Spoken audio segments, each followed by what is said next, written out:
Hi, welcome to another Urban Outdoorsman SoCal video. My name is Danny Milton, and today we're talking about the Ibis Mojo HD5.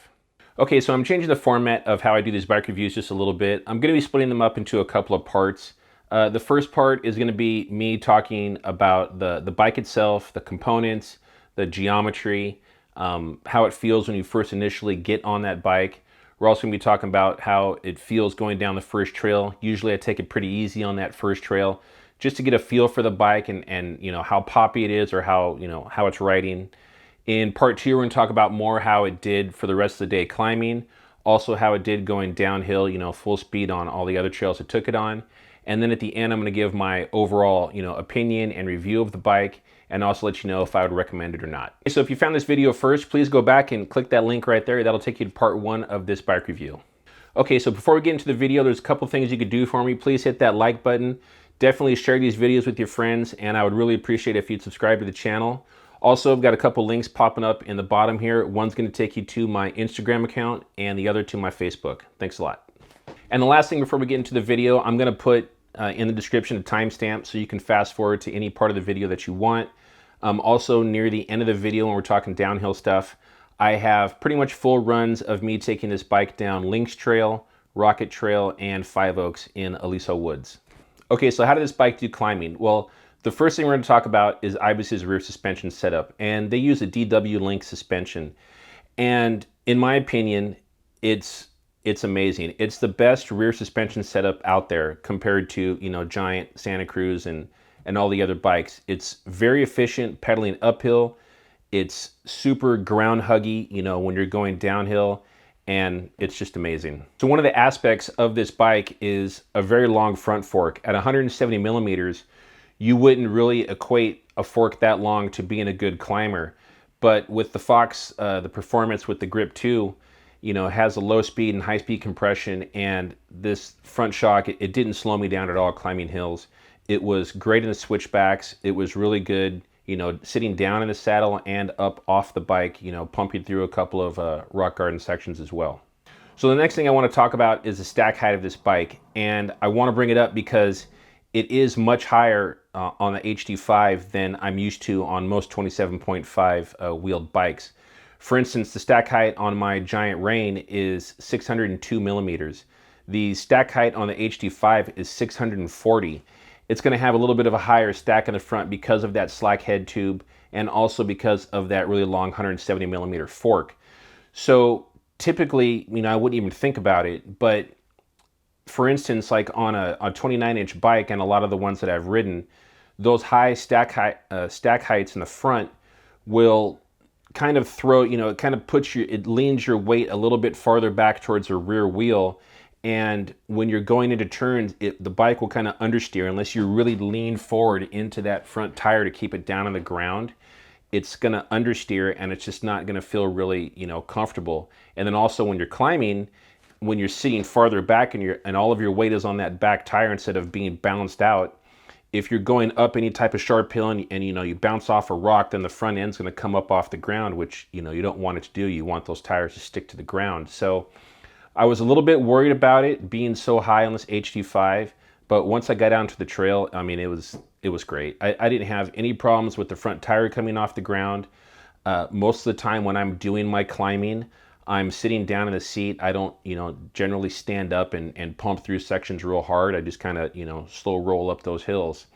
And it did great. It did great in the switchbacks. It didn't lift up off the ground at all. Going up to the rock gardens, up, steep parts of the hill, no problem at all.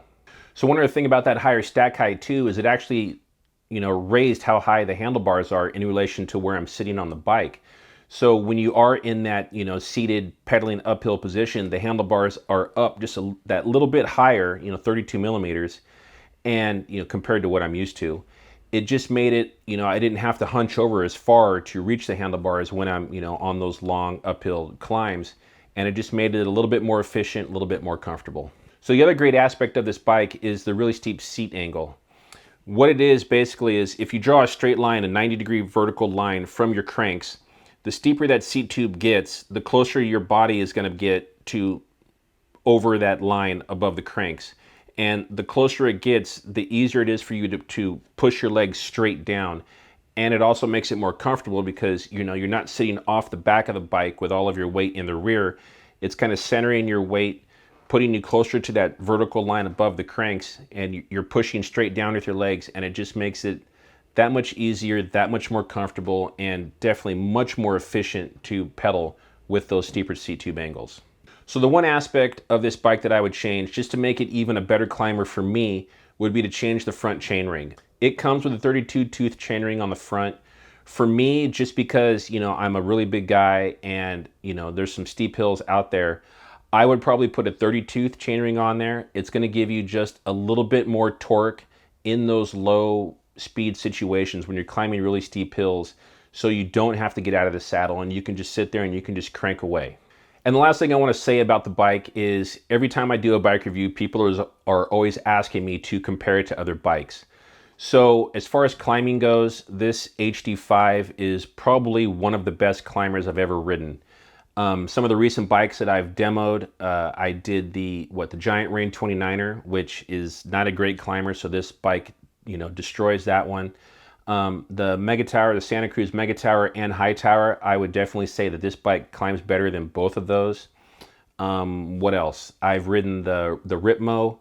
Also, I rode the Ibis HD4, and because of the new geometry and the tweaks that they've done, you know, to the suspension and, you know, the DW links and all that stuff, I would say that this bike also climbs better than those two as well. So, you know, it's really good and it's a great climber. One more thing about climbing, I should say, is I'm really happy with the geometry of the bike.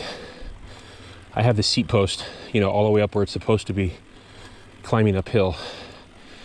And with the longer front fork on this bike, the stack is, I'd say probably a ½ inch, probably, you know, 15 to 20 millimeters higher than my bike. I'll check it, the exact stack height on both. I'll put it on screen. But with that higher stack, the handlebars are closer to me when I'm in this upright position pedaling. So I'm not hunched over as much, you know, trying to reach the handlebars when my seat post is, or my seat is all the way up.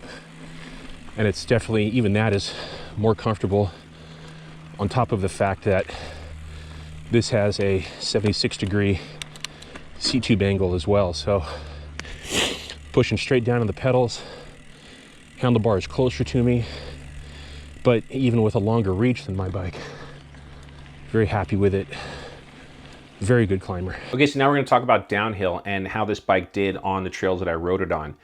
The first thing we're going to talk about, just like when we did the climbing parts, is the rear suspension setup and the DW link. And I mean, it was amazing. I know that DW Link went to Fox and they had Fox give them like a specially light tuned shock that would rebound faster. And also, you know, they have it specially damped for the way their setup is. And I couldn't believe how well this bike just stuck to the ground. I know that the dirt is really good right now, but that's more of a traction thing. Whereas when I was, you know, like especially like Rocket Trail, and you're going over those really chattery spots, the suspension, I mean, it felt in control the whole time, and I was just pushing myself to go faster and faster. And it was just, you know, the suspension just soaked up everything, and it was really good. So that 170 millimeter fork, it's the Fox Performance 36 with the Grip 2, and it was, I mean, it's the perfect fork for downhill stuff. And like I said, it did great uphill as well. But, you know, the shock, sometimes I've heard Ibis bikes referred to as like hover bikes, that they just kind of like, it feels like you're just kind of like gliding over the path or, you know, the trail.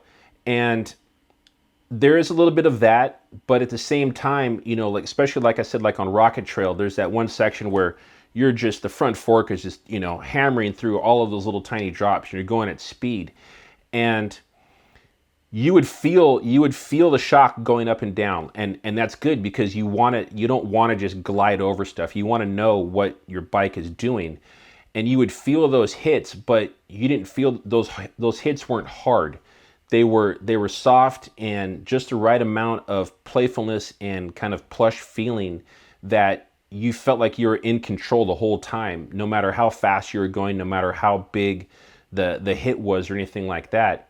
Compared to other bikes that I rode with similar shocks, like the High Tower and the Mega Tower, where I was on some really chattery stuff, and it felt like you were on a jackhammer, like you were just boom, boom, you know, you were hitting really hard, and it did feel out of control. Whereas the shock on the HD5, the way it's damped and the way they have it set up is, yes, you feel all of those, you know, those hits, but they're soft hits and they're controllable hits, and it just gives you more confidence as you're going through those types of sections. The rear shock on this bike was the Fox Performance DPX2, and that's pretty much my favorite rear shock out of all the ones that I've ridden. I've ridden the X2 float a couple of times, but the DPX2 is just, it's such a great overall shock. You know, it's great on the climbs, like I said earlier.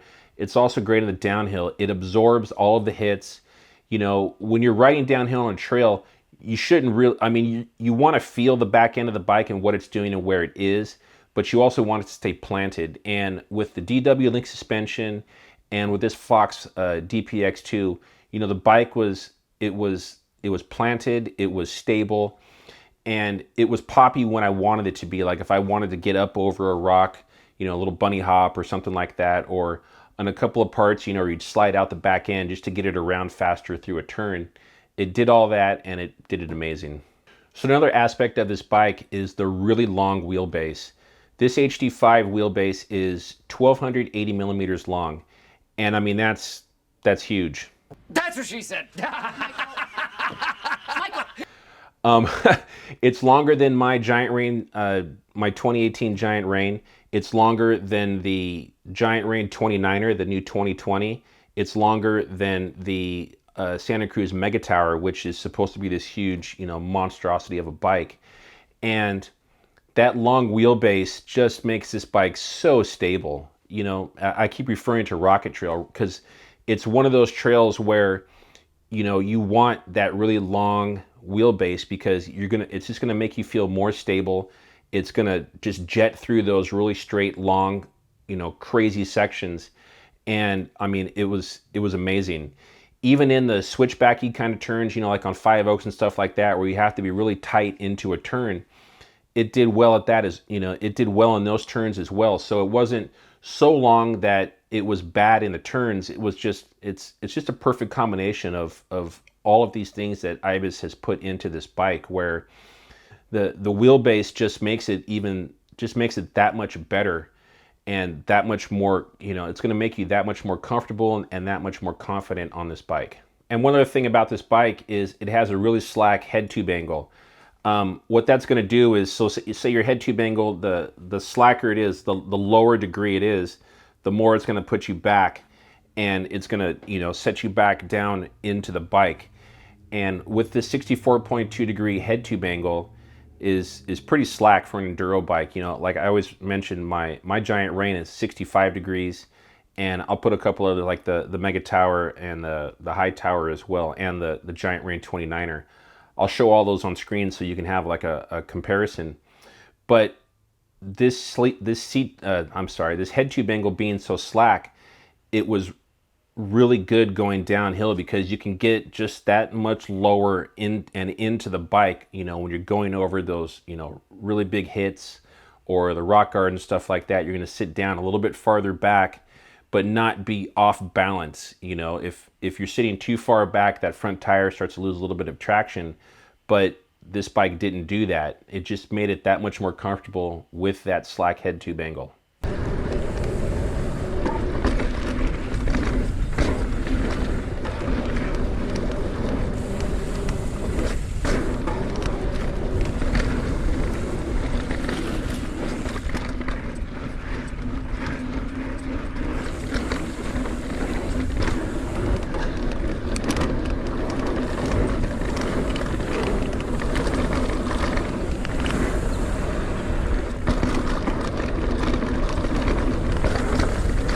Bike is super stable. Extra length on the wheelbase. Just rocketing through stuff. Front shock is feeling good.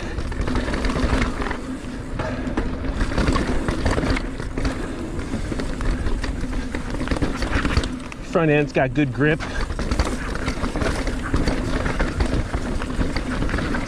Whew. Gotta keep my head up.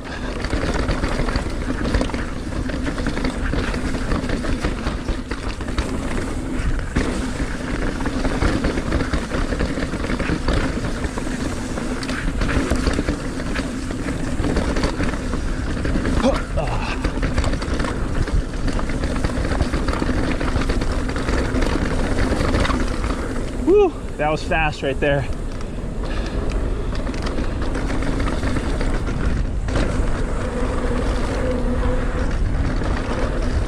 Feeling pretty good.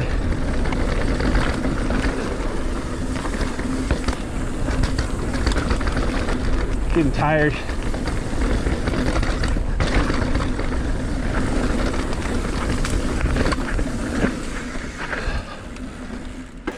Yeah, man. Thank you. Just me.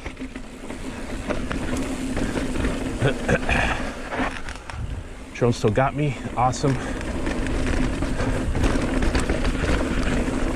Oh yeah, this front end is so good.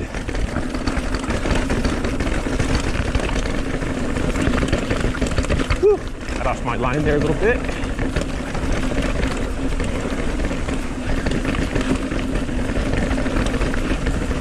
Still very planted.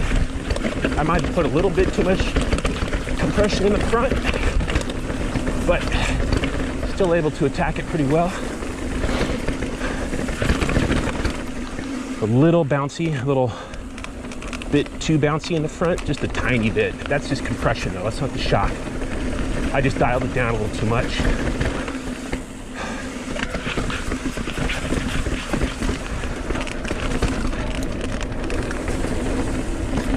Make this the first time.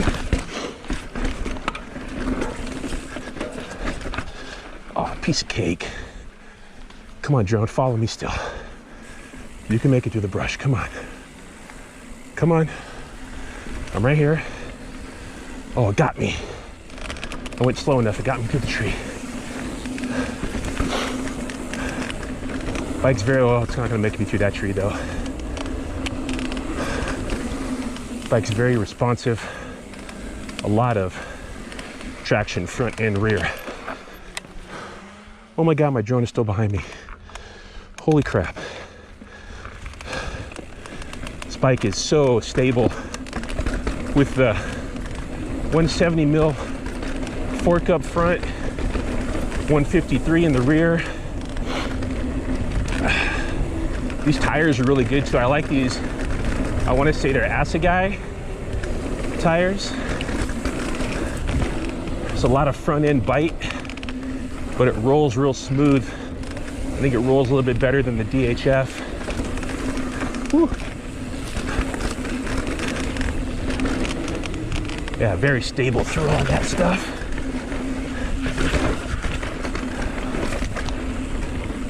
Still there. I don't hear it. Nope, it's still there. Oh my God, it's gonna follow me all the way down. Woo. Man, this section has just gotten so bad. There's no way I'll ever be able to PR this section again. It's gotten so brake bumped and chunky from all the rain.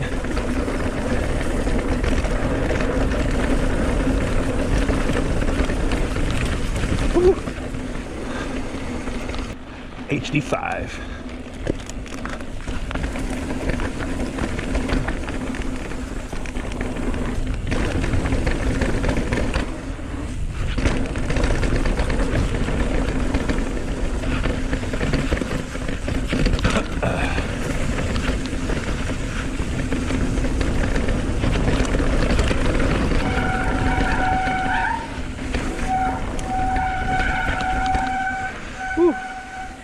Bike's not happy about that. I think I lost the drone like right off the top. I hear it. That's all right.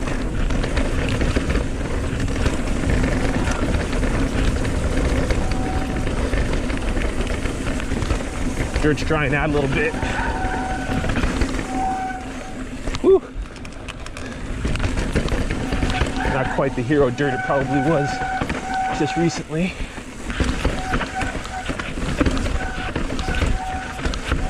Bike's doing good. Whew. Oh yeah. Very, very stable through all that chunk. Making these turns a little bit quicker than I normally do on my bike. Yeah, totally lost the drone. Don't even hear it anymore. I might have got some water on the brakes.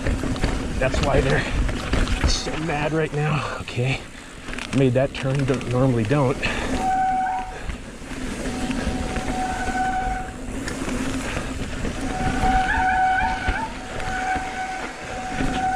your head up, Danny.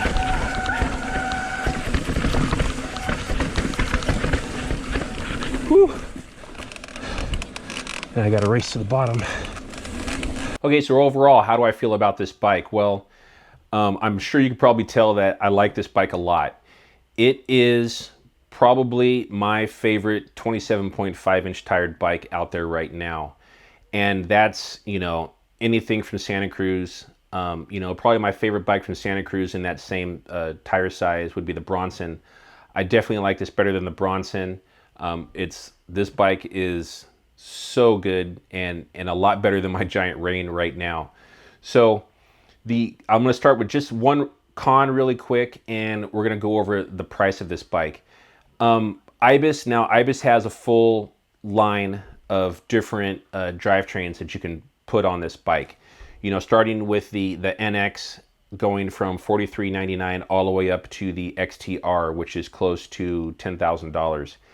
And the only thing I'm going to say, the only negative I'm going to say about it is the bike that I rode was the XT model with the Grip 2 front shock, which is an upgrade. The things you can upgrade on this bike really quickly are the front shock, the rear shock.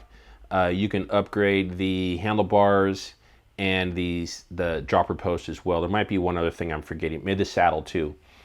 And so the parts on the bike that I rode were the front fork was upgraded to the Grip 2, and what was the other thing? Oh, the rims. You can also upgrade the rims to carbon rims. So the price of the bike that I rode was just over $7,000, and that's a lot of money for a mountain bike. Now, I mean, in my opinion, that's a lot of money for a mountain bike. Now, at that price, this is an amazing bike, and if you've got that money to spend on a mountain bike, go for it. You're gonna love this thing. It's amazing. All of the components on this bike are really great. You know, Ibis is, you know, they're here in California. They're based up out of Santa Cruz, and you're getting great components. You're getting a really great carbon frame and all of the other stuff. So that being said, like I said, if you have the money, good, go for it. What I would recommend to anybody out there, especially like if this is your first bike or I don't know, your 10th bike, whatever, the model I would recommend would be the NX model. You're getting the same carbon frame. You're getting all the same components, except for that Grip 2. You're going to get the regular Fox Performance 36 shock. You are going to get that DPX2 rear shock. The same carbon frame, and all of the other components are pretty much the same, except maybe for like the brakes and the drivetrain, obviously. If you want to upgrade the drivetrain later, that's something that you could do. But at that $43.99 price, that's doable for most people. You know, that's actually pretty low for the components that you're getting with that carbon frame compared to, you know, the competitors out there. So that's definitely the model that I would recommend to anybody looking to purchase this bike. This is by far my favorite bike, hands down to any of the other ones that I've ridden on my channel here. What I would definitely recommend is try to go on Ibis's website and demo this bike for yourself. You know, this is my opinion. This is the way I ride and how it is. Everybody's different. Everybody likes, you know, tons of people like Santa Cruz bikes. I'm not so much. But go on Ibis's website, try and find out where they're doing a demo so that you can get on this bike. Their demos are all over the country. Get on this bike, ride it for yourself, and just remember that this is a great bike. And also, it's just my opinion, so get out there, ride it for yourself. All right, so that's it. Thanks so much for watching the video. The last couple of things you can do to help me out is definitely remember to hit that like button. Definitely share these videos with your friends and everybody else. Hit that subscribe button. I'd really appreciate it. And then the last couple of things you can do is click on one of these boxes up in the corners here. One's going to take you to a ride playlist, another one to a favorite video, and always click that logo in the center, the Urban Outdoorsman SoCal logo, to subscribe. Thanks a lot.